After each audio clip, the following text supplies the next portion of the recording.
Hi, I'm Cyrus of Big Realty Philippines. This time, let's have a quick house tour. There is a 36 million nga mansion sa Villa Cananga, Butuan City. Let's go!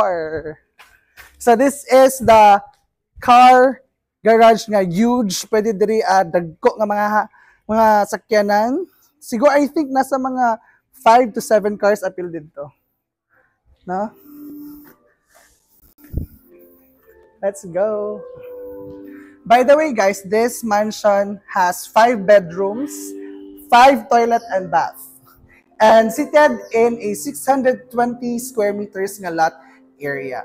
Upon entering, you'll have your receiving area where you can entertain your guests and at the same time, welcome them with your hospitality. So, pag enter niyo diri diretso siya padulong sa kitchen and dining area, which is this one, money ang dining area with 1, 2, 3, 4, 5, 6, 7, 8 seaters.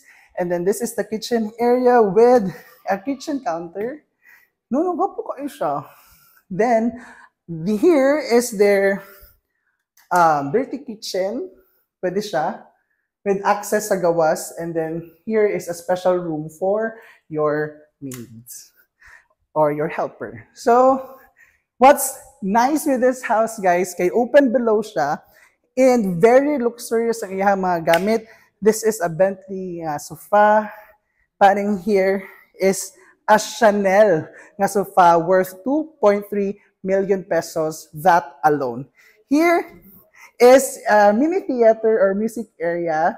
So pwede mo dira mag-movie and whatnot. So let's go upstairs.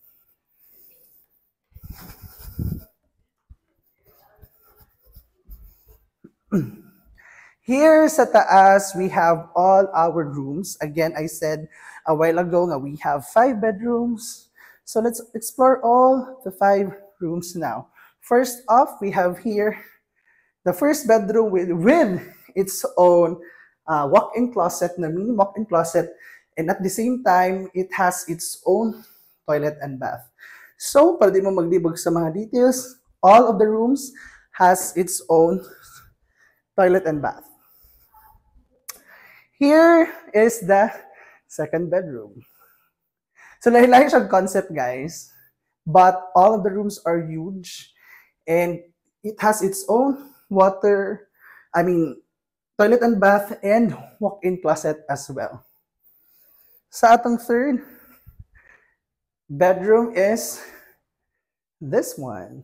Lahi pa siyang concept, which is here, with its own walk-in closet as well, and its own toilet and bath. I think for this bedroom, yeah, it has its own toilet and bath as well, and its walk-in closet. But the most exciting part of this house is the master bedroom, guys, because it looks like a penthouse ng condominium unit kay it's very huge. The master bedroom alone, pwede na siya mahimo og 3-bedroom house kay dako gid siya kaayo. Na siya own access to the balcony and take a look at the bedroom itself kay dako kaayo siya na siya iyang own living area within the bedroom mismo. And here, ang ilang toilet and bath na ay di ba murag jacuzzi and ensuite, na pa sila closed nga toilet and bath. Basta dako kayo siya. Murag room na mismo ang comfort room. And it's huge nga walk-in closet. Mura siya sa mga Crazy Rich Asians nga mga closet, no? Where you can put all your bags here, all of your luxury brand na mga sanina and mga sandals and shoes. And interestingly, nasa like another space here, which I think you can use this as your personal gym area or additional sa imong walk-in closet or maybe your home office as well. So, if you're interested sa kaning house, you can send me a message today.